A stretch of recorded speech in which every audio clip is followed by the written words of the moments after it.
In this video, I'm going to show you how to place the serpentine belt idler pulley on this Ford F-350 with a 7.3 liter Powerstroke engine. This is located at the front of your engine, so let's get started.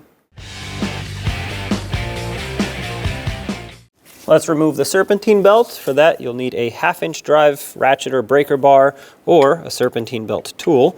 Stick it right in the tensioner slot. Pull this counterclockwise. That releases pressure off the tensioner. Slide the belt off the idler. It's the easiest one to reach. Release your tool. Use a 13mm socket to loosen up the bolt that holds the pulley.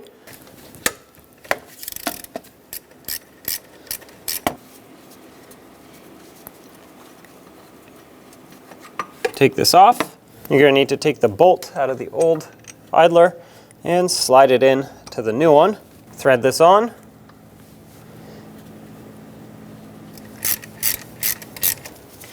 Bottom it out. The torque for this is 35 foot-pounds. Now we're going to make sure the belt is still lined up on all the pulleys, which looks like it is. So pull on the tensioner, slip the belt under the idler. That looks perfect. It's on the tensioner and all the rest of the pulleys. So remove your tool, and there you have it. Job is done. When only the best will do, demand TRQ. The only company that lets you view before you do. TRQ is committed to offering the highest quality aftermarket auto parts that are engineered for peace of mind. Thanks for using and viewing with TRQ.